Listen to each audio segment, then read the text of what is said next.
السلام علیکم ورحمۃ اللہ وبرکاتہ۔ وعلیکم السلام ورحمۃ اللہ وبرکاتہ۔ کیا حال ہے سب کا؟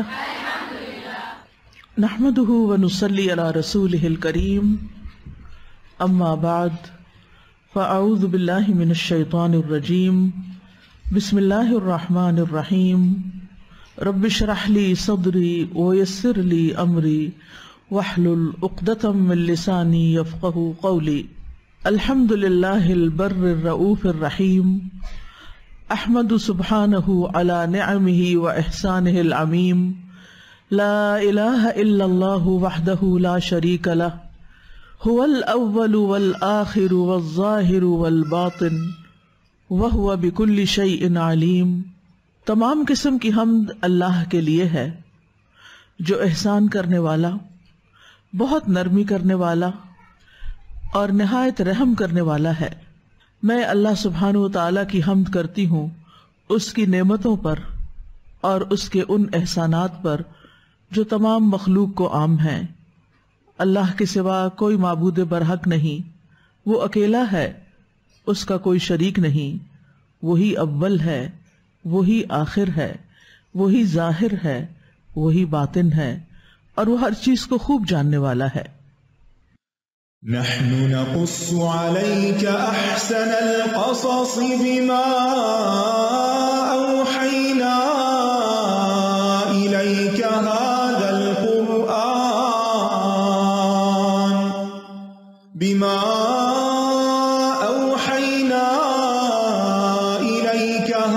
القرآن وإن كنت من قبله لمن الغافلين۔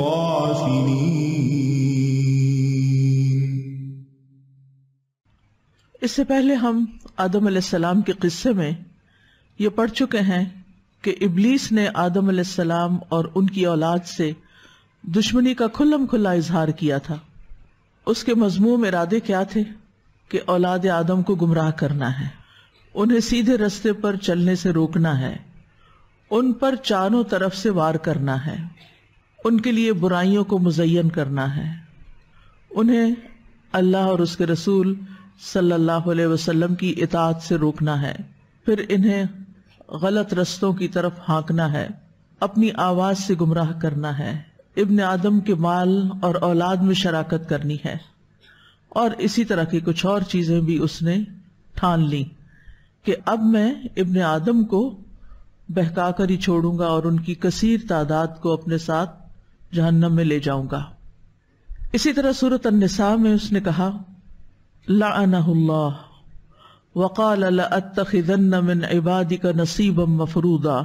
اس پر اللہ نے لعنت کی اور اس نے کہا میں ہر صورت تیرے بندوں سے ایک مقرر حصہ ضرور لوں گا، یعنی ہر حال میں ہر جنریشن میں، ہر دور میں، ہر علاقے میں، ہر گروہ میں سے ایک مقرر حصہ اپنے لیے اپنے ساتھ ضرور نکال لوں گا، انہیں اپنا بنا لوں گا، اور اس کے لیے کیا کروں گا؟ وَلَأُضِلَّنَّهُمْ وَلَأُمَنِّيَنَّهُمْ وَلَآمُرَنَّهُمْ فَلَيُبَتِّكُنَّ آذَانَ الْأَنْعَامِ وَلَآمُرَنَّهُمْ فَلَيُغَيِّرُنَّ خَلْقَ اللَّهِ وَمَن يَتَّخِذِ الشَّيْطَانَ وَلِيًّا مِّن دُونِ اللَّهِ فَقَدْ خَسِرَ خُسْرَانًا مُّبِينًا۔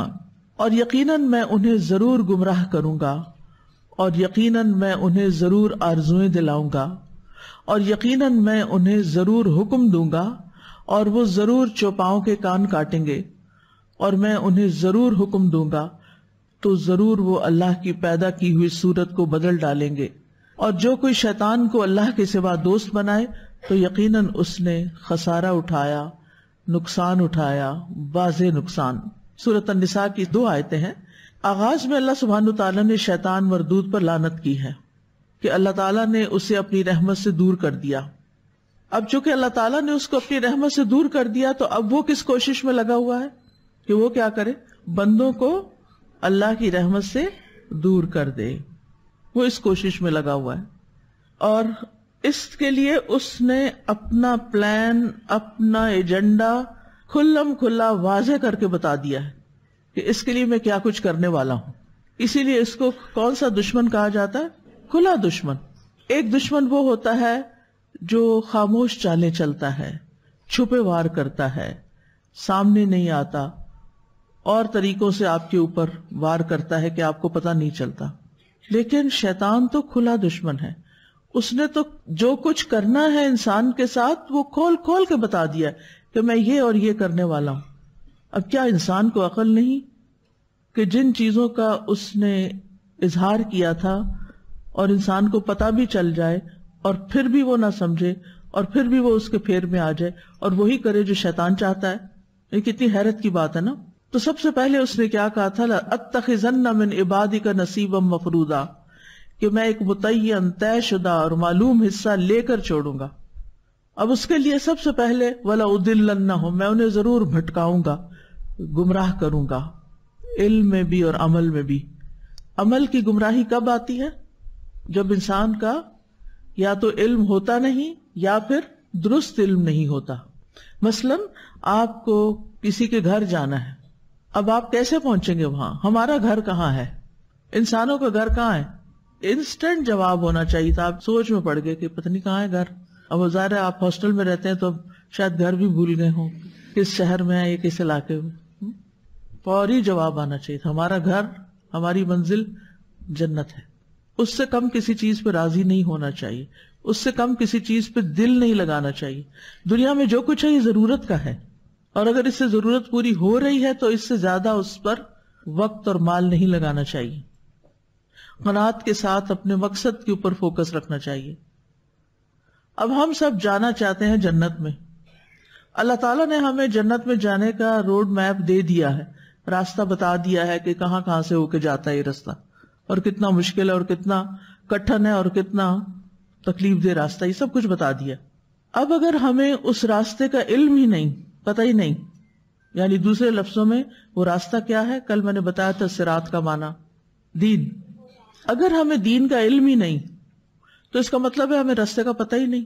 تو ہم تو کسی اور راستے پہ چلتے رہیں گے اور سمجھیں کہ شاید ہم ایسے ہی جنت میں پہنچ جائیں، ادھر سے بھی آ جائے گا.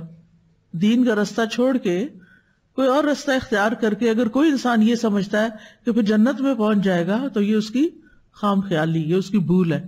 تو یا تو انسان کو پتہ ہی نہیں، اس نے دین پڑھا ہی نہیں، یا پھر دوسری وجہ کیا ہو سکتی ہے کہ اس نے دین کے نام پر خرافات پڑھی، ایسی چیزیں پڑھی جن کا دین سے تعلق ہی کوئی نہیں، اور وہ سراسر بدعات ہیں. وہ قرآن و سنت کے پیرالل ایک اور راستہ ایجاد کیا ہوا ہے جو اپنی خواہشات اور اپنی عقل اور اپنے خیالات پر مبنی ہے. دین کیا ہے؟ جو کچھ دین میں ہے وہ کہاں سے آیا ہے؟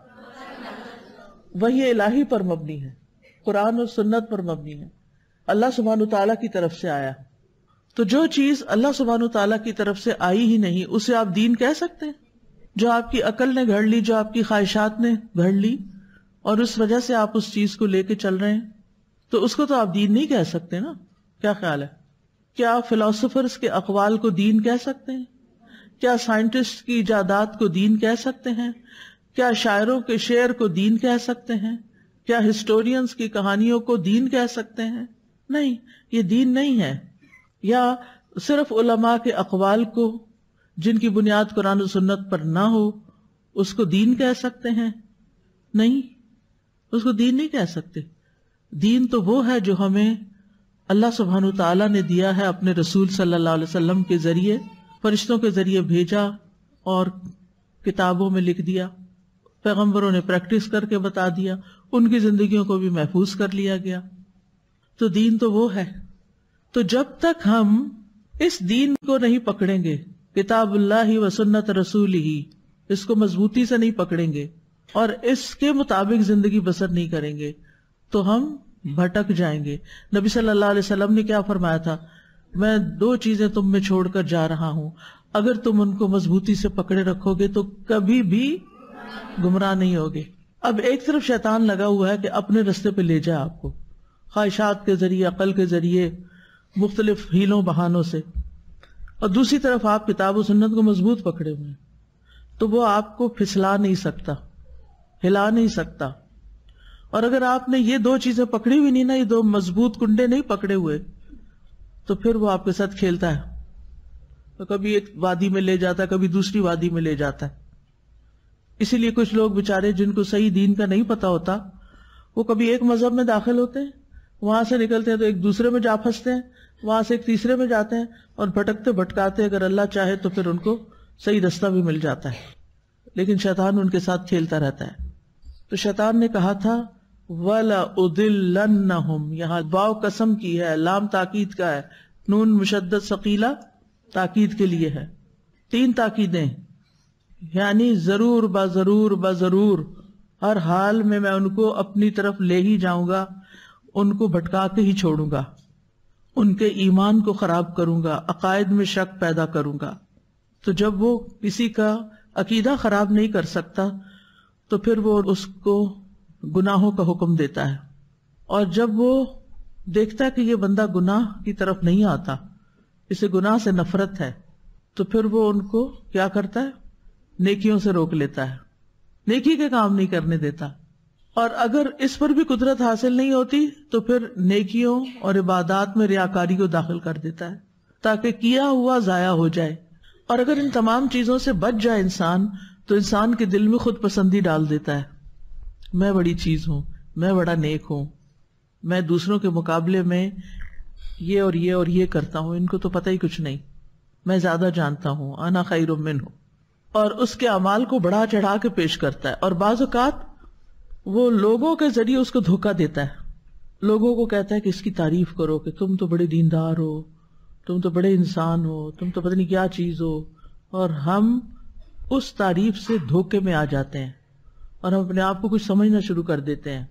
ہاں واقعی سارے لوگ اگر کہہ رہے ہیں تو ہوں گے ہی نا، ایسے تو نہیں کہہ رہے، یہ بھی کہہ رہا ہے، وہ بھی کہہ رہا ہے، وہ بھی کہہ رہا ہے، اس کا مطلب ہے میں بہت ہی اچھا ہوں، بہت نیک ہوں، اتنے لوگ مجھے پسند کرتے ہیں، اتنے مجھے چاہنے والے ہیں، اتنے میرے فینز ہیں، میری پوسٹ پر اتنی لائکنگز آ جاتی ہیں، میں تو پتہ نہیں کیا چیز ہوں۔ اب وہ سارا کیا کرایا جانا وہ بھی گیا جب عجب دل میں آ جاتا ہے، اور دوسرے ترقی کا سفر رک جاتا ہے، انسان آگے نہیں بڑھ سکتا، انسان کہتا ہے وہ کافی کما لیا میں نے، اب اس سے زیادہ کی مجھے ضرورت نہیں ہے۔ کہتے ہیں نا بعض بزرگ تو پہنچے ہوئے ہوتے ہیں، انہیں نماز کی بھی ضرورت نہیں رہتی۔ یہ کیسے ہو سکتا ہے؟ جس نماز کا نبی صلی اللہ علیہ وسلم نے اپنے فوت ہونے سے پہلے آخری جو حکم دیا اور جس کی فکر کی وہ نماز تھی، وہ ایسے تیسے کیسے معاف ہو گئی؟ اور کچھ لوگوں سے ہو گئی، وہ پیغمبر سے بھی آگے ہیں۔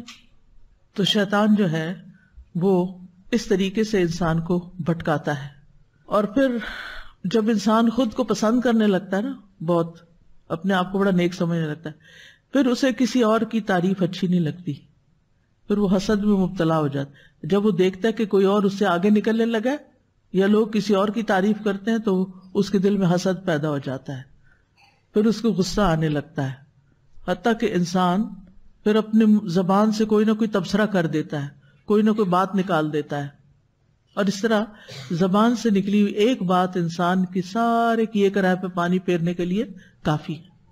تو ہر درجے پر ہر لمحہ اپنے آپ پہ چیک رکھنے کی ضرورت ہے، اور اللہ کی مدد مانگتے رہنے کی ضرورت ہے، اور ہر نماز کی ہر رکعت میں یہ کہنے کی مانگنے کی ضرورت ہے ایاک نعبد و ایاک نستعین، صرف تیری ہم عبادت کرتے ہیں، اس لیے صرف تجھی سے ہم مدد مانگتے ہیں کہ ہمیں عبادت پر استقامت ہو۔ اہدنا الصراط المستقیم، ایک نماز سے دوسری نماز تک بھی جو کام ہے نا ہمارے، ان سب میں ہمیں سیدھا رستہ دکھا، ہمیں دین پر چلا، ہمارا ہر فیصلہ تیری پسند کا ہو، تیری رضا کا ہو۔ پھر اور کیا کرتا ہے شیطان؟ وَلَأُضِلَّنَّهُمْ وَلَأُمَنِّيَنَّهُمْ، اور میں ضرور ان کو آرزویں دلاؤں گا، یعنی دنیا کے بارے میں ان کی آرزوؤں کو طویل کر دوں گا۔ آرزو کیا ہوتا ہے؟ خواہشات، امیدیں، تاکہ وہ دنیا کو آخرت پر ترجیح دیں۔ تو وَلَأُمَنِّيَنَّهُمْ، اسی طرح باطل خواہشات کو ان کے لیے سجا دوں گا۔ یعنی خواہشات 2 طرح کی ہوتی ہیں، یہ پہلے یاد رکھیے۔ کچھ خواہشات اچھی ہوتی ہیں، انہی خواہشات کی بنا پر ہم نیک اعمال بھی کرتے ہیں۔ مثلاً آپ میں سے کسی کی خواہش ہے عمرہ کرنے کی؟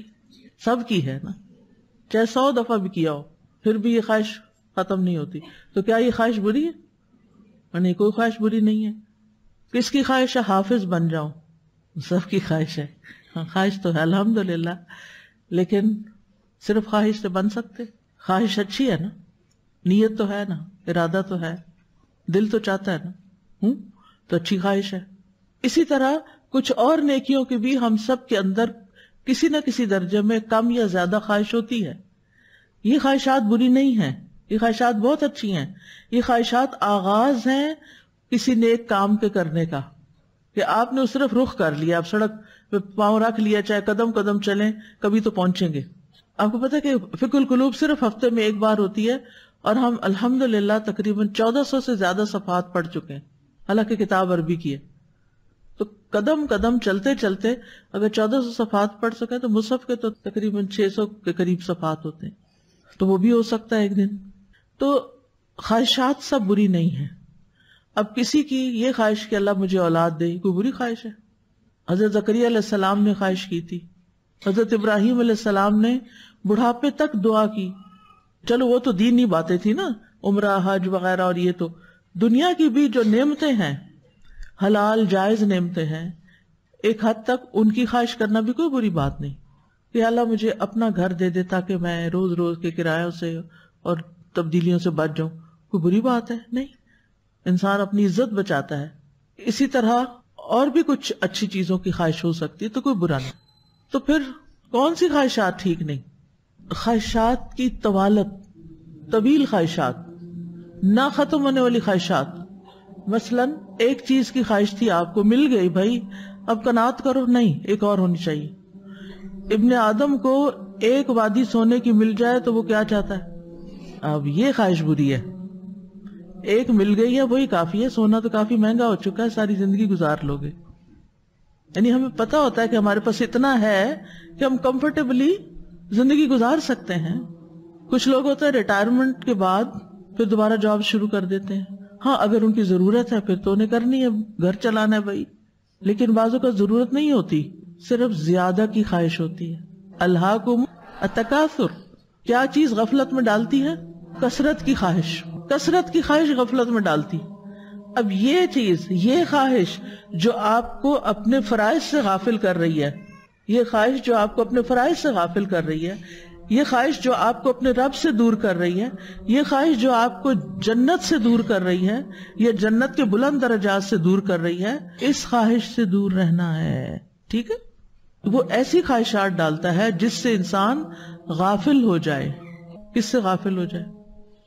اپنے مقصد سے غافل ہو جائے، جنت سے غافل ہو جائے، اللہ کی رضا کے کاموں سے غافل ہو جائے۔ پھر ایک اور چیز ہے، اور وہ جھوٹی آرزویں، جھوٹی آرزویں۔ امنی انہم میں یہاں خاص طور پر جھوٹی آرزویں۔ جھوٹی آرزو کیا ہوتی ہے؟ شیطان پہلے انسان کو اعلیٰ سے ادنا کی طرف لے جاتا ہے۔ اعلیٰ کاموں میں انسان کو بہت کچھ قربان کرنا پڑتا ہے نا، سابقون والے اگر آپ نے کام کرنے، بہت سی چیزیں قربان کرنی پڑیں گی، تو وہ پہلے کہتا ہے کہ اتنا مت تھکو، اتنے کی ضرورت نہیں ہے، بخشش تو اس چیز سے بھی ہو جائے گی۔ 5 وقت کی نمازیں پڑھ لی، قرآن پڑھ لیا، اپنے گھر میں بیٹھی ہو عزت آبرو سے، اپنے بچوں کو پالو، کافی ہے، ٹھیک۔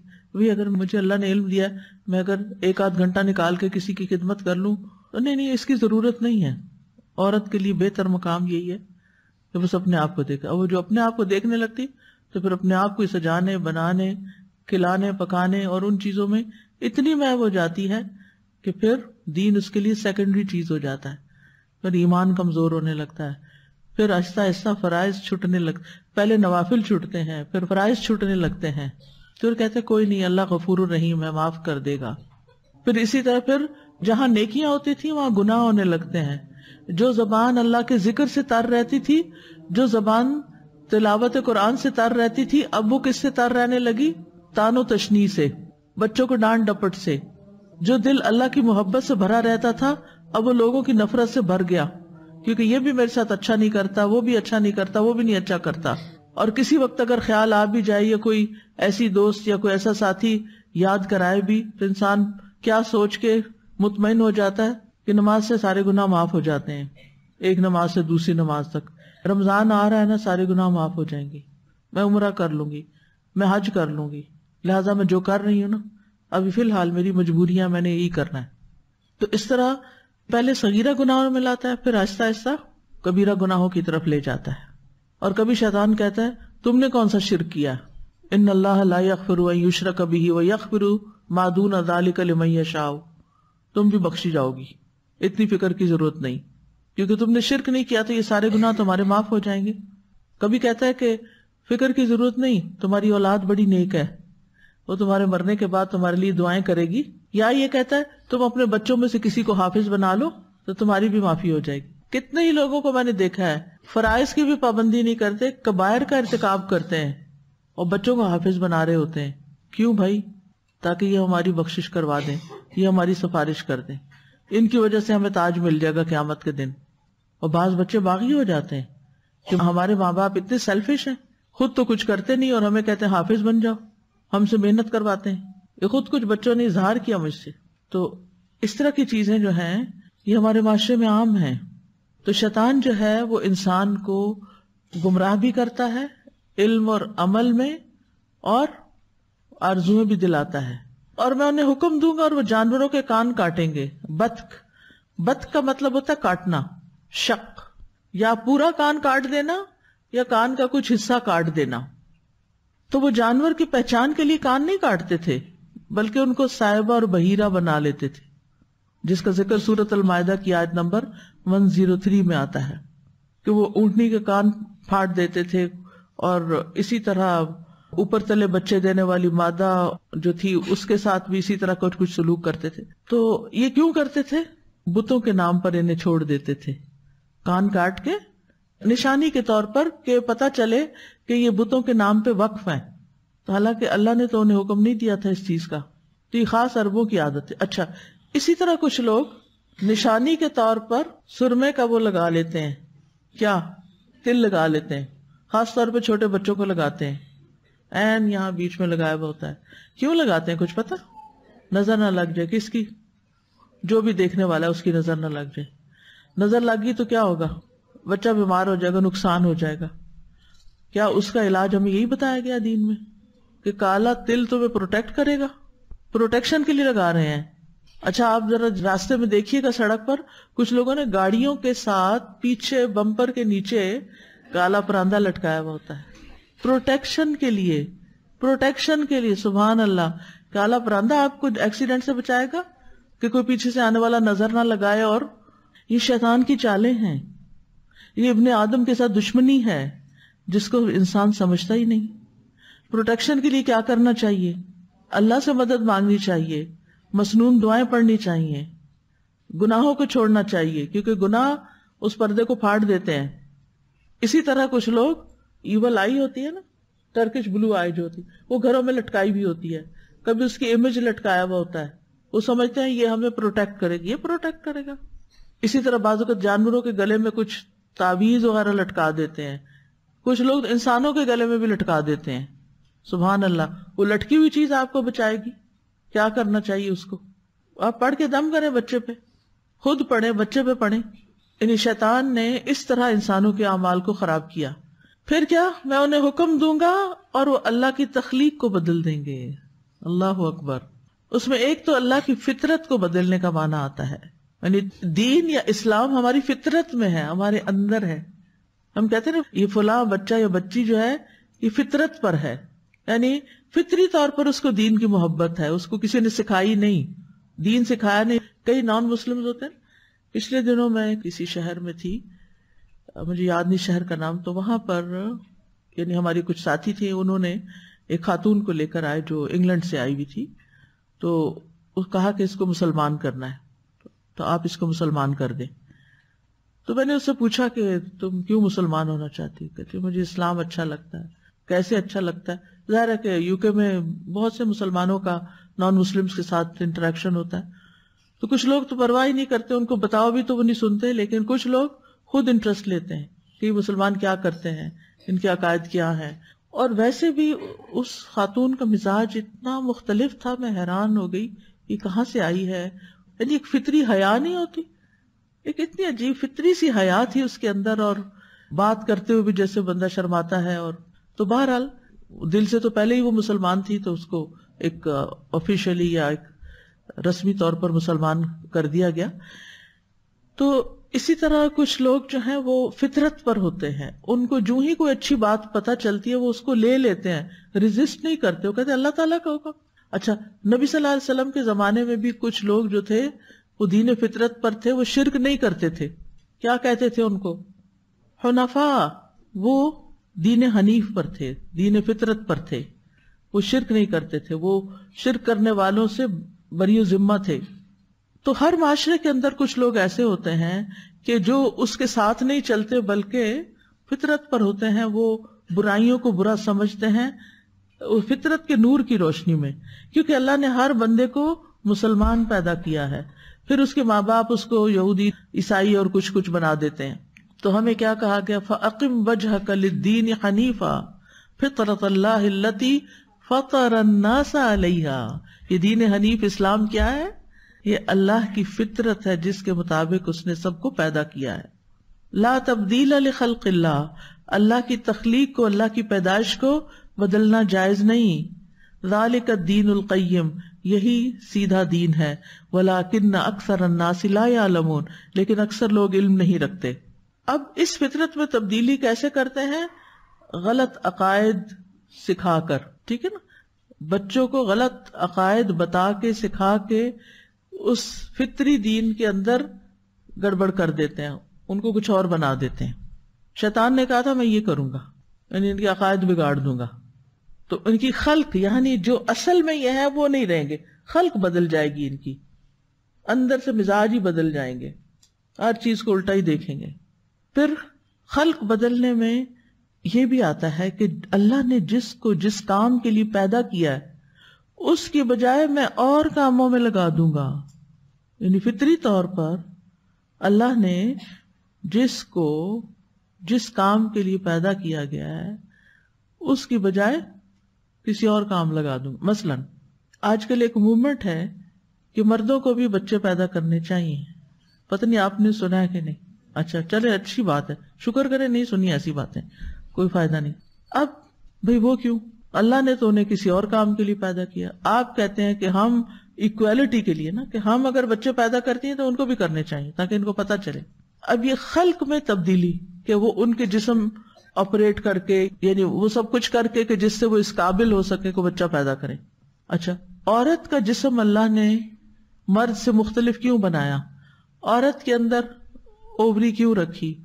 عورت کے اندر اس کی بریسٹ میں ابھار کیوں رکھا؟ اس کے جسم کی شیپ کو مرد سے مختلف کیوں بنایا؟ یہ جسم کس لیے بنا تھا؟ اس سے کیا کام لیا جائے؟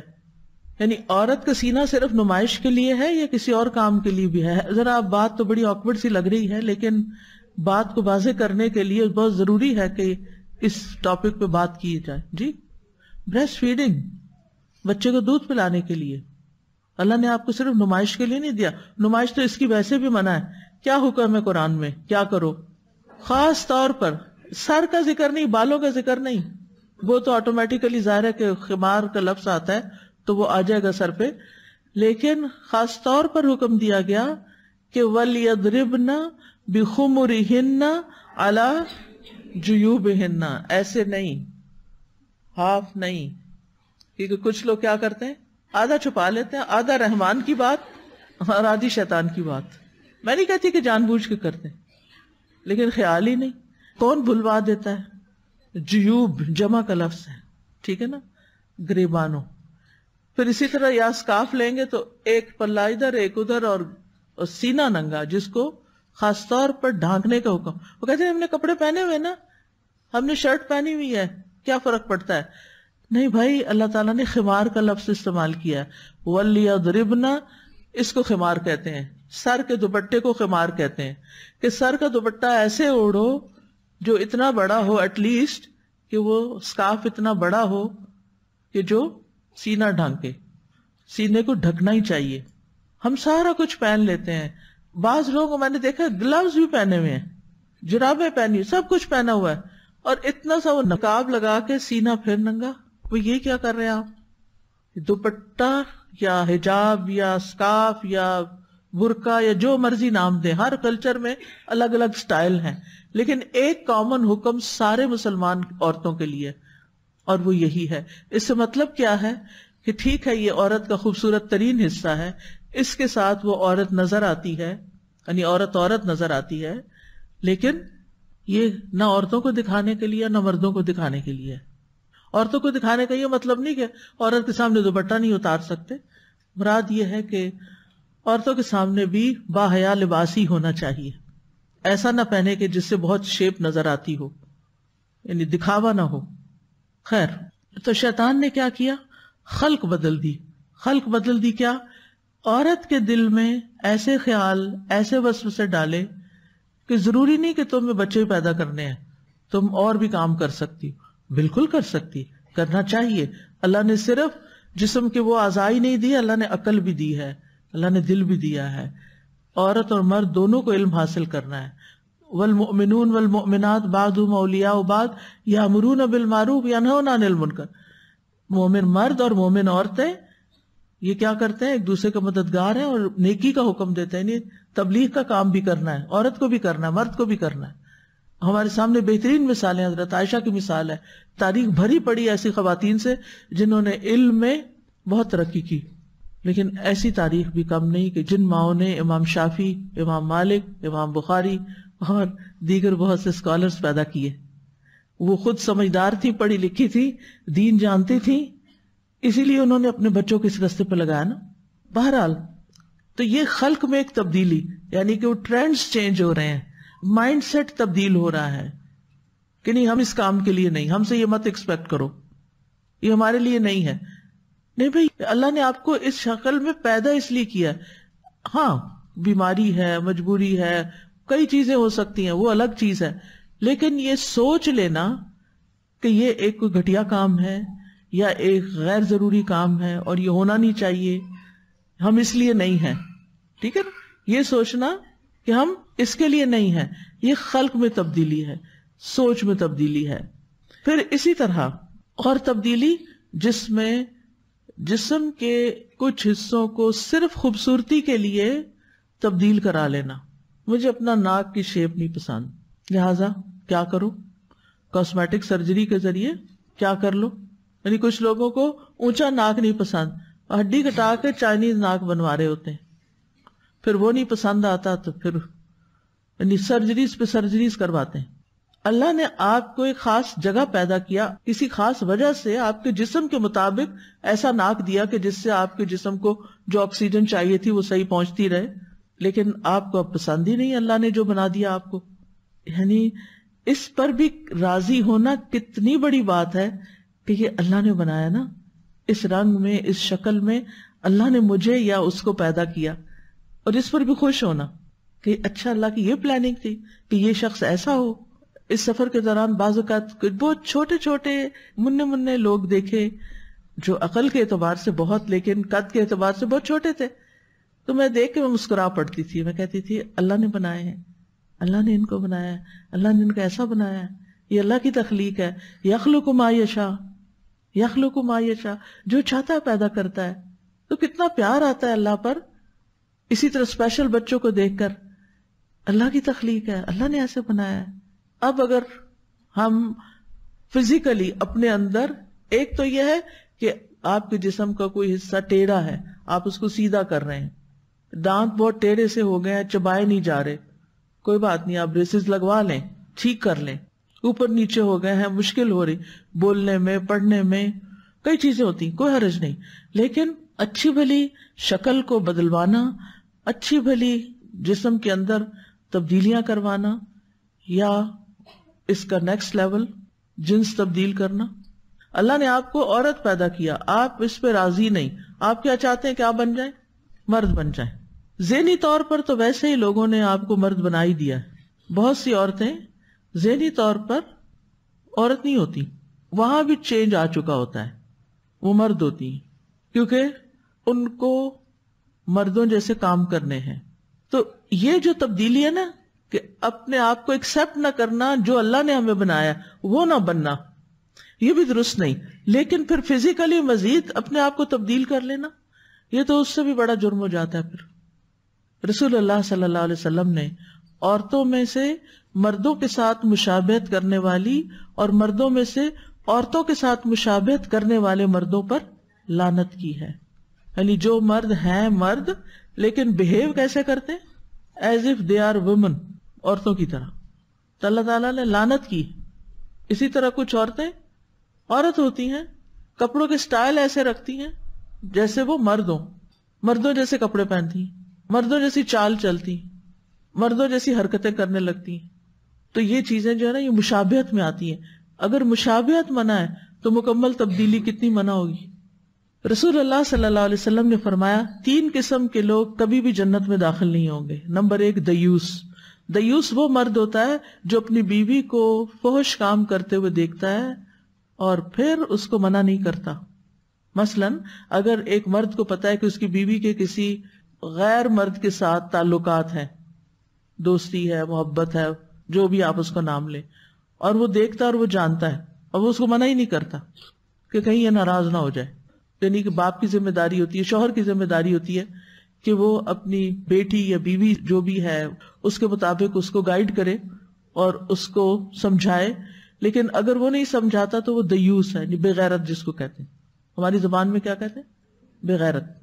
نمبر 2 وہ عورتیں جو مردوں سے مشابہت کرنے والی ہیں. نمبر 3 ہمیشہ شراب پینے والا، یعنی شراب پیتے پیتے ہی مر گیا، توبہ ہی نہیں کی. صحابہ نے کہا اللہ کے رسول ہمیشہ کے شرابی کے تو ہم جانتے ہیں، مگر دیوس کا کیا مطلب ہے؟ آپ نے فرمایا وہ شخص جو اس کی پرواہ نہیں کرتا کہ اس کے گھر والوں کے پاس کون آ جا رہا ہے. ہم نے کہا فمر رجلۃ من النساء، عورتوں میں سے مرد کون ہے؟ فرمایا وہ جو مردوں سے مشابہت کرتی.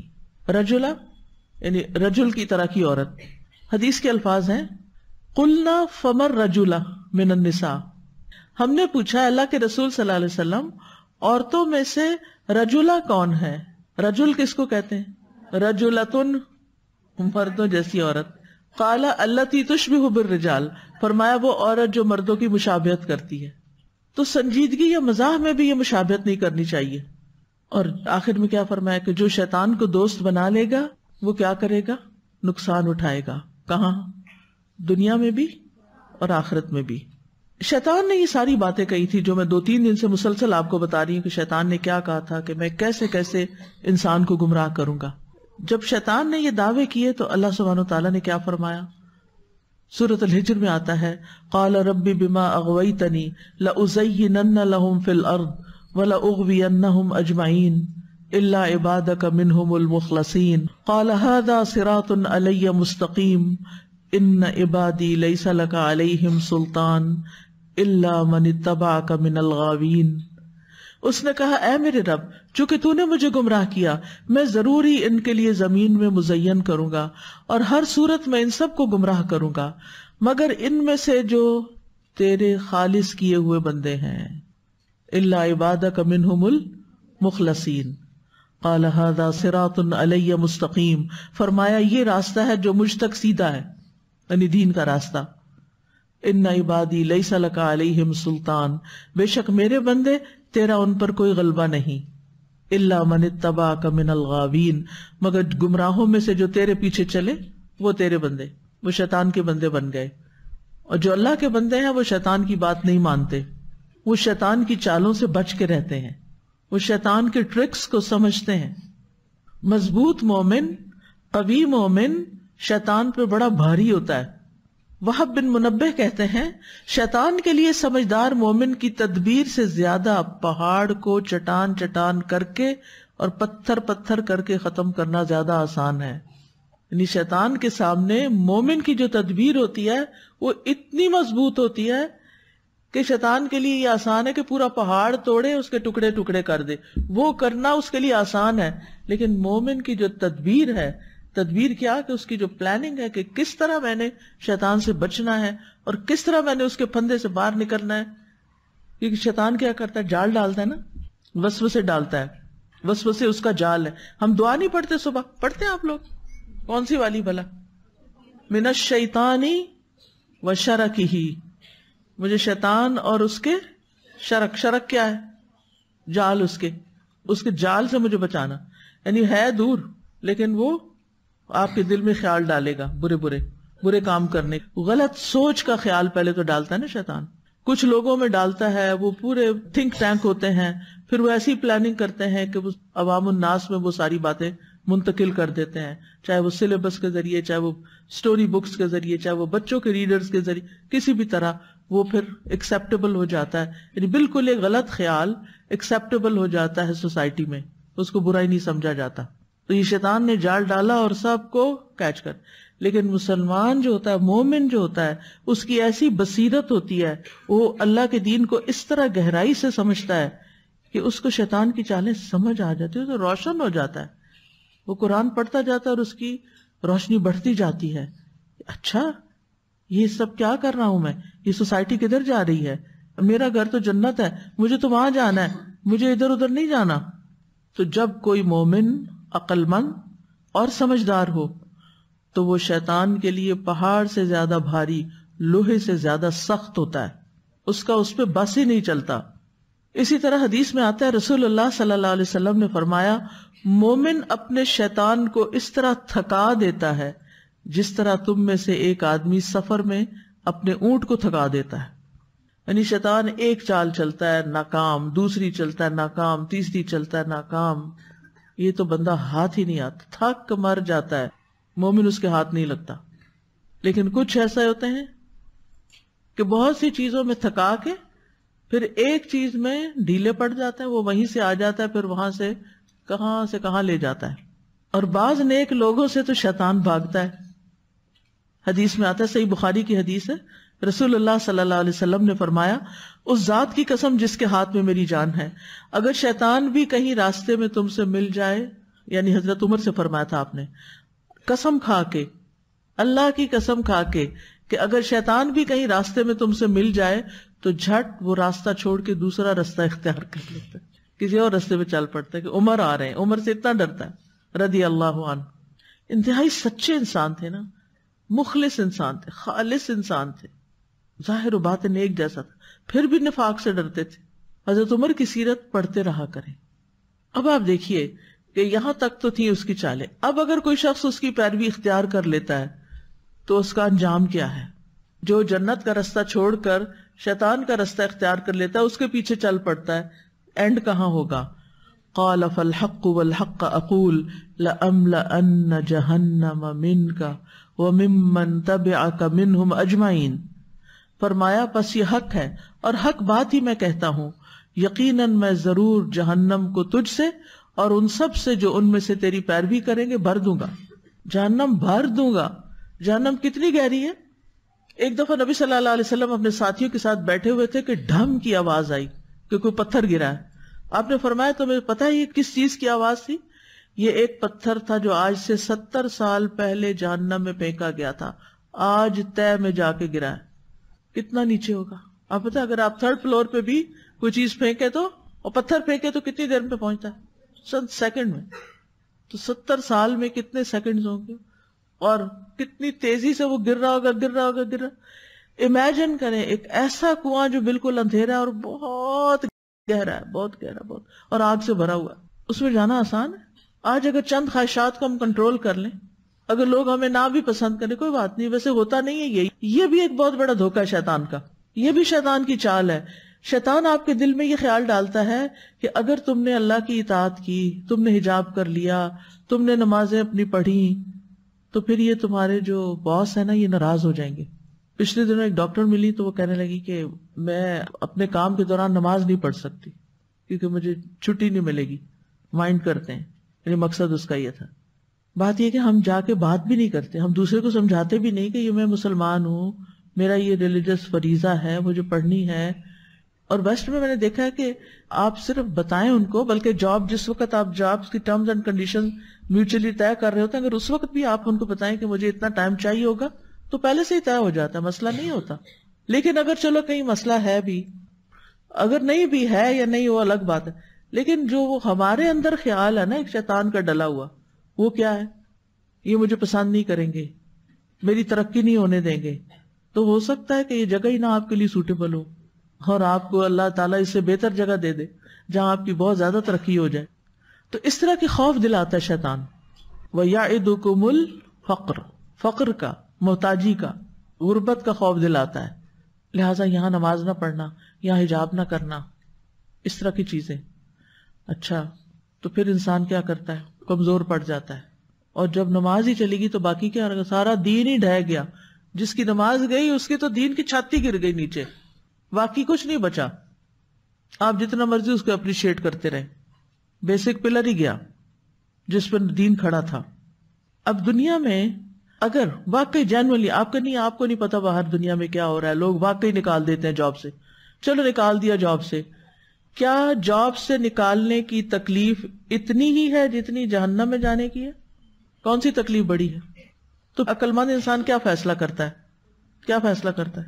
مجھے جہنم میں نہیں جانا، کوئی بات نہیں، میرا رازق اللہ، مجھے اللہ کہیں اور سے رزق دے دے گا، مگر میں نے اللہ کے حکم پر کمپرومائز نہیں کرنا، میں نے اپنا فرض نہیں چھوڑنا. ایک نماز چھوڑنے کا نقصان پتہ ہے آپ کو؟ جان بوجھ کے ایک نماز چھوڑنے کا، بغیر کسی عذر، مجبوری، سفر، بیماری کے. عصر کی ایک نماز چھوڑنے کا، کیونکہ صلاۃ الوسطیٰ، جس کا گھر اور گھر والے سب برباد ہو گئے. ایک اور آیت میں فرمایا قال اخرج منها مذءوما مدحورا، فرمایا نکل جا اس سے مذمت کیا ہوا، رحمت سے دور کیا ہوا. لمن تبعک منہم لأملأن جہنم منکم اجمعین، جو کوئی ان میں سے تیری پیروی کرے گا تو میں ضرور تم سب سے جہنم کو بھر دوں گا. وہ جو اتنا گہری کھائی ہے نا، وہ ٹھس ٹھس کے بھر جائے گی. یوم نقول لجہنم هل امتلأت وتقول هل من مزید، جس دن ہم جہنم سے پوچھیں گے کیا تو بھر گئی، یعنی اتنے ڈالے جائیں گے، اتنے ڈالے جائیں گے، اتنے ڈالے. وہ کہے گی هل من مزید، اور ہیں. پھر اللہ تعالیٰ اپنا قدم اس پہ رکھیں گے تو وہ چپ کرے گی. ہمیں نا اپنا انجام یاد نہیں رہتا، ہم ڈرتے نہیں ہیں، ہم اللہ سے نہیں ڈرتے، ہم برے انجام سے نہیں ڈرتے. ہم کہتے سو بٹ کوئی بات نہیں، سب ٹھیک ہو جائے گا نا، بعد میں ٹھیک کر لوں گی، ابھی تو کروں جو دل کرتا ہے. اب یہاں پر آپ دیکھیں کہ اللہ تعالیٰ نے اس کو جب نکالا وہاں سے، اوپر سے بھیجا، تو کہا مذءوما مدحورا. مذءوم کا مطلب ہوتا ہے مذمت کیا ہوا، گھٹیا، قابل نفرت، جس کو نکال دیا گیا، بہت شدید عیب والا. اور مدحورا کا معنی ہے اللہ کی رحمت اور ہر بھلائی سے دور. تو یہ تھا ابلیس کا معاملہ اس آیت سے جو ہم نے پڑھی. وَإِذْ قُلْنَا لِلْمَلَائِكَةِ اسْجُدُوا لِآدَمَ فَسَجَدُوا إِلَّا إِبْلِيسَ أَبَى وَاسْتَكْبَرَ وَكَانَ مِنَ الْكَافِرِينَ. ابا واستکبر وکان من الکافرین. تو اس سے پتہ چلتا ہے کہ اللہ تعالیٰ کا حکم ماننا بڑا ہی ضروری ہے. ویسے تو غیر اللہ کو سجدہ کرنا کیا ہے؟ شرک. لیکن جب اللہ حکم دے تو کیا ہو گیا؟ اطاعت. اور اس سے انکار کرنا کیا بن گیا؟ کفر. ابا واستکبر وکان من الکافرین، کافروں میں سے ہو گیا. دوبارہ سنیے اس بات کو، یہ اہم بات ہے جو اس آیت سے پتہ چلتی. غیر اللہ کو سجدہ کرنا شرک. اللہ حکم دے کہ غیر اللہ کو سجدہ کرو تو اطاعت، اور اس کا انکار. تو اللہ کے حکم پر غیر اللہ کو سجدہ کرنا بھی دراصل اللہ ہی کی عبادت ہے، کیونکہ عبادت کی روح کیا ہے؟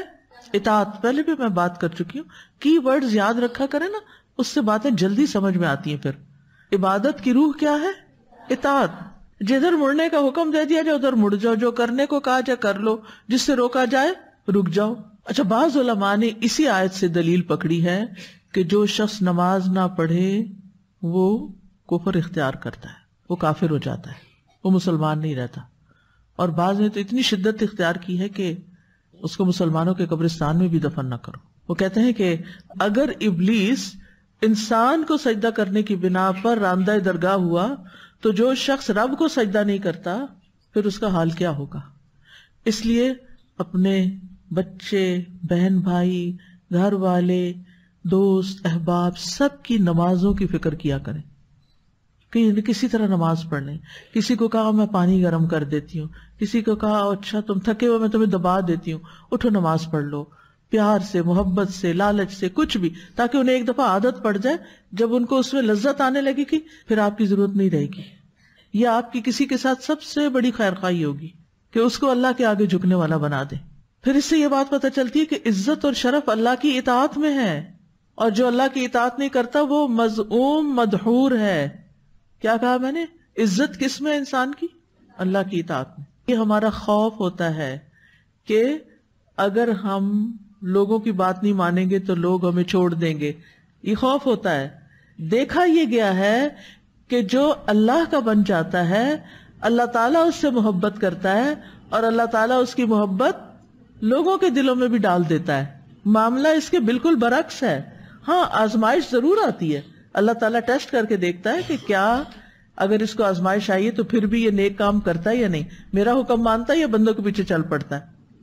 تھوڑے دن کے لیے مشکل ہوتی ہے لیکن اگر انسان جمع رہتا ہے تو پھر بالآخر اللہ کی مدد آتی ہے، آسانی آتی ہے، اللہ کی محبت آتی ہے. آپ کے مخالف ہی آپ کے مداح بن جاتے ہیں. جو کل تک آپ کی قدر نہیں کرتے تھے نا، جب آپ اپنے دین پر قائم رہتے ہیں وہی آپ سے محبت کرنے لگتے ہیں. یہ چیز جو میں کہہ رہی ہوں نا اس کو زندگی میں آزما کے دیکھیے گا. اصل میں ہم فوری نتیجہ چاہتے ہیں، نہیں اللہ بھی تو دیکھنا چاہتا ہے نا کہ کون ثابت قدم ہے. اور کسی کی آزمائش لمبی بھی ہو سکتی ہے لیکن بالآخر والعاقبۃ للمتقین. تو اللہ کے ہاں جو چیز عزت اور کامیابی کا سبب بنتی ہے وہ صرف اللہ کی اطاعت ہی ہے. اس کے علاوہ کوئی چیز اللہ کے پاس عزت پانے کا ذریعہ نہیں ہے. اللہ تعالیٰ نہ تمہاری شکلیں دیکھتا ہے نہ تمہارے مال دیکھتا ہے. وہ کیا دیکھتا ہے؟ تمہارے دل دیکھتا ہے، تمہارے اعمال دیکھتا ہے. اگر دل اچھا ہے نا آپ کا اور عمل اچھا ہے تو آپ اللہ کے محبوب ہیں. پھر یہ کہ شیطان نے آدم علیہ السلام سے حسد کیا اور تکبر کیا اور پھر سجدے سے انکار کیا. یعنی اللہ تعالیٰ نے جو حکم دیا تھا سجدے کا وہ آدم کی تکریم تھی نا، اس تکریم پر شیطان نے کیا کیا؟ حسد کیا کہ اس کو کیوں عزت مل گئی. ہمارا بھی ٹیسٹ کیا ہوتا ہے، ہمارا بھی امتحان کہاں سے ہوتا ہے کہ اگر ہم سے زیادہ کسی کو عزت مل جائے، کسی کو مال مل جائے، اولاد مل جائے، نعمتیں مل جائیں تو پھر ہم بھی کیا کرنے لگتے ہیں؟ رشک. اچھی بات ہے، ایک آواز آئی ہے رشک. زیادہ تر لوگ تو کیا کرتے ہیں؟ حسد کرتے ہیں. اچھا ہو سکتا ہے کہ آپ کہتے ہو نہیں میں تو کسی سے حسد نہیں کرتی. اچھا مثلا ایک چھوٹی سی مثال دیتی ہوں. آپ امتحان قریب تھا، آپ نے اپنی دوست کے ٹیسٹ کی تیاری کروائی، اپنی بھی کی اس کی بھی کروائی. نتیجہ جب آیا تو آپ کی دوست کے نمبر آپ سے زیادہ آ گئے. اس وقت آپ کے دل میں کیا آیا؟ مجھے نہیں جواب دیجیے، اپنے آپ سے پوچھیے آپ کے دل کی کیفیت کیا تھی. اچھا اب چونکہ وہ آپ کی دوست تھی نا، آپ کو اس سے محبت بھی ہے، محبت کے باوجود کیا ہوا؟ جب آپ کو چوٹ لگی تو آپ کو تکلیف پہنچی. اچھا اب آپ کو جو تکلیف پہنچی آپ نے دو صورتوں میں سے ایک، یا دوست سے اظہار کیا یا نہیں کیا. کیا تو کیا ہوا اور نہیں کیا تو کیا ہوا؟ کیا تو دوست گئی، آپ نے اس کو برا فیل کرا نا. اس وقت دوست کو کامیابی ملی تھی، آپ کا کیا کام تھا؟ آپ مبارک دیتے، آپ خوش ہوتے، آپ اس کی خوشی میں شریک ہوتے، آپ اس کی خوشی میں خوش ہوتے. لیکن آپ اوپر سے خوش ہیں، اندر کچھ اور ہے. اور یا تو خوش نہیں ہے، آپ نے اس کو سنا دی دو باتیں، میں نے تو تمہیں تیاری کرائی تھی، یا دوست چلی گئی، یا پھر آپ نے سٹریس لے لیا اور آپ نے اپنے دل میں ہی رکھا اور جب وہ نظر آئی آپ کو اپنے نمبر یاد آئے. یہ سب گزرتا ہے نا. اب آپ کہتے نہیں ہم نے تو کبھی کسی سے حسد نہیں کیا. اللہ سبحانہ و تعالیٰ ایسی بہت سی سچویشنز میں ہمیں ڈالتا ہے تاکہ ہمارا امتحان لیتا رہے کہ ہمارے دلوں کا حال کیا. یہ دل آزمائے جاتے ہیں. یہاں کیا ہے؟ آپ یقین کریں کہ یہ حسد جو ہے نا یہ اتنی بری بیماری ہے. یہ دشمنوں کے ساتھ کم، دوستوں سے زیادہ، قریبی لوگوں سے زیادہ، بہن بھائیوں سے، محبت کرنے والوں میں آپس میں. کتنی تکلیف دہ چیز ہے نا یہ شیطان کی ڈالی ہوئی، یہ شیطان کی سنت ہے. یعنی جس سے ہمیں محبت ہوتی ہے، حتیٰ کہ میں نے دیکھا ہے کہ میاں بیوی کے اندر حسد ہوتا ہے. اگر دونوں کھڑے ہیں نا کہیں خدا حافظ کرنے کے لیے، تو اگر مثلاً کسی نے میاں کی تعریف کر دی تو بیوی تکلیف میں آ گئی، بیوی کی کر دی تو میاں انسیکیور ہو گیا. ہے نا یہ چیزیں؟ تو نہیں کہتے نہیں ہمارا دل بہت صاف ہے، یہ سب کچھ رکھ کے اندر، یہ سب کچھ ہے اندر، پھر بھی کہتے ہیں ہم سب ٹھیک ہیں. اسے نکالنا پڑے گا اور پریکٹس کر کے دیکھیں، اپوزٹ چل کے دیکھیں، خوش ہونا سیکھیں. آپ کے سارے غم، سٹریس، پریشانیاں، ڈپریشن سب کچھ باہر نکل جائے گا. آپ اتنے ریلیکس، اتنے کام ہوں گے، اتنا مزے کی زندگی بسر کریں گے، آپ سوچ ہی نہیں سکتے. طریقہ آنا چاہیے آپ کو کہ ان چیزوں کو باہر کیسے نکالنا ہے. ایک تو قرآن ہیلر ہے، قرآن شفا ہے. انسان کو جب بڑے مقاصد مل جاتے ہیں نا، بڑی چیزیں نظر آنے لگتی ہیں، پھر یہ چیزیں بہت چھوٹی ہوتی ہیں. اچھا مثلا میں اپنا علاج کیسے کروں؟ اگر میرے ساتھ یہ سچویشن آ جائے کہ مثلا میں نے کسی کی مدد کی اور وہ مجھ سے آگے نکل گیا، میں پتہ کیسے سوچوں گی؟ میں کہوں گی الحمدللہ، شکر ہے وہ آگے نکلا کہ میری وجہ سے اس کو فائدہ پہنچا، اور وہ جو کر رہا نا اس کا ثواب مجھے پہنچے گا. اس کا ثواب کس کو ملے گا؟ بعض اوقات ایسے ہوتا ہے نا، ایک ٹیچر ہے، اس نے قرات سکھائی ایک اسٹوڈنٹ کو، اب اسٹوڈنٹ کی قرات زیادہ مشہور ہو گئی، اسٹوڈنٹ جو وہ آگے نکل گیا. اب استاد کہتا ہے سکھایا تو میں نے تھا، مجھے لوگ پوچھتے نہیں، اس کی سب تعریفیں کر رہے ہیں. اب استاد کو چین کیسے آئے؟ میں نے ہی تو سکھایا تھا، ثواب کس کے پاس جا رہا ہے؟ مجھے ہی تو مل رہا ہے، میں کتنی خوش قسمت ہوں. بالکل آپ کا نظریہ ہی بدل جائے گا، اور آپ اس کو دیکھ کے خوش ہوں گے، آپ اس کو دیکھ کے خوش ہوں گے. الحمدللہ میری کوشش کامیاب ہوئی، میری کوشش کامیاب ہوئی. اللہ نے مجھے توفیق دی کہ میں ایسے اسٹوڈنٹس تیار کر سکوں جو مجھ سے بھی بہتر کام کرے، جو مجھ سے بھی آگے نکلے. ہے نا مزے کی زندگی؟ اب یہ آپ کی چوائس ہے، آپ نے کیا سوچنا ہے، پہلی بات سوچنی ہے یا دوسری سوچنی. اچھا بعض ماں باپ بڑے دکھی رہتے ہیں، کس بات پہ؟ ہم نے بیٹی کو پڑھایا، ہم نے اس کی اتنی یونیورسٹی کی فیسیں دی، ہم نے اس کے ساتھ سارا کچھ کیا، دیکھو لے گئے دوسرے. اب وہ بیٹی جو ہے وہ ساس کی تو بڑی خدمت کرتی ہے، اس کی بڑی تعریف کرتی، میرا حال نہیں پوچھتی، مجھے فون بھی نہیں کرتی. یہ خیال بھی کیسے ٹھیک ہو سکتا ہے؟ الحمدللہ جس رب نے مجھ سے یہ کام لیا، جس نے مجھے توفیق دی کہ میں یہ سب کچھ کر سکی، اور آج وہ کہیں اور کسی جگہ کسی اور کے چمن کا درخت بن کے پھل پھول لا رہی ہے، تو دور بیٹھ کے بھی میں خوش ہوں. اب سوچیں اگر وہ وہاں نہ ہوتی اور آپ ہی کے زیر سایہ ہوتی، آپ ہی کو پکا پکا کے کھلاتی رہتی، تو کیا یہ چیز آپ کو بہت خوش کرتی؟ نہیں، آپ دن رات غمگین رہتے کہ ابھی اس کی شادی نہیں ہوئی، ابھی اس کا گھر نہیں بسا. انسان جو ہے نا، اسی لیے وَلَا تَجِدُ أَكْثَرَهُمْ شاکر، کسی حال میں شکر گزار نہیں، کسی حال میں شکر نہیں کرتا. لیکن خوش بھی صرف شکر والے ہی رہ سکتے ہیں کہ ہر چیز میں نعمت کا پہلو ڈھونڈ لیں، اور یہ وہی ڈھونڈ سکتا ہے جو آخرت کو سامنے رکھتا ہو. آگے کیا ملے گا، وہاں کیا ملے گا. پھر یہاں سے تکبر کا معنی بھی سمجھ میں آتا ہے کہ لوگوں کو حقیر سمجھنا. اس نے کیا کہا تھا؟ انا خیر منہ. تو ذرا برابر تکبر پر بھی وعید آئی ہے. ایک حدیث میں آتا ہے نا کہ ایک جملہ انسان ایسا بولتا ہے کہ جو اس کی تباہی کا سبب بن جاتا ہے. اس کی مثال ابلیس کا یہ جملہ ہے انا خیر منہ. اس نے انا خیر منہ کہا، وہیں سے اس کا زوال شروع ہو گیا. 4 ہلاک کرنے والے کلمات ہیں. انا خیر منہ، فرعون نے کہا تھا الیس لی ملک مصر، قارون نے کہا تھا انما اوتیتہ علی علم عندی، میں یہ مال علم کی وجہ سے دیا گیا ہوں جو میرا علم ہے. اور نحن اولو قوہ، جو ملکہ سبا کے ساتھی تھے. ایک اور بات یہ کہ حق کو قبول کرنے سے تکبر کرنے میں انسان کی تباہی اور ہلاکت ہے. ابا واستکبر، قوم نوح نے بھی یہی کیا. واسروا واستکبروا استکبارا، فرعون اور اس کی قوم کا عمل بھی یہی تھا. تکبر صرف ایک ہستی کے لیے ہے، اور وہ کون ہے؟ اللہ رب العزت. العز ازارہ والکبریاء رداؤہ. تکبر ذلت کا باعث ہے. اہل جہنم کی واضح علامات ہیں. وہ جنت کہتی ہے مجھ میں مسکین لوگ آئیں گے، اور جہنم کیا کہتا ہے؟ میرے اندر ظالم اور متکبر آئیں گے. حسد کی مذمت یہاں ملتی ہے، اور حسد کی ابتدا ابلیس سے ہوئی. ابن قیم کہتے ہیں کفر کے 4 ارکان ہیں: تکبر، حسد، غضب اور شہوت. اور یہ دین کو مونڈ دینے والی صفت ہے. دین کے داعیوں کو خاص طور پر حسد سے بچنا چاہیے، جو دین کی طرف بلانے والے ہیں، اور اس کے لیے دعا بھی کریں. قل اعوذ برب الفلق من شر ما خلق ومن شر غاسق اذا وقب ومن شر النفاثات فی العقد ومن شر حاسد اذا حسد. اتنی ساری چیزوں میں سے حسد کی بیماری سے پناہ اور حاسد کے شر سے پناہ. تو شراب اور جوئے کی طرح حسد اور تکبر بھی حرام ہے. ہم شراب نہیں پیتے، ہم جوا نہیں کھیلتے، لیکن ہم تکبر میں مبتلا ہو جاتے ہیں، اپنے آپ کو بڑی چیز سمجھنے لگتے ہیں اور حسد کرنے لگتے ہیں. تو آپس کے معاملات میں حسد سے بچنے کی ہر ممکن کوشش کرنی ہے. بعض اوقات دینی اداروں میں بڑا حسد پایا جاتا ہے، دین کا کام کرنے والوں کے اندر حسد پایا جاتا ہے.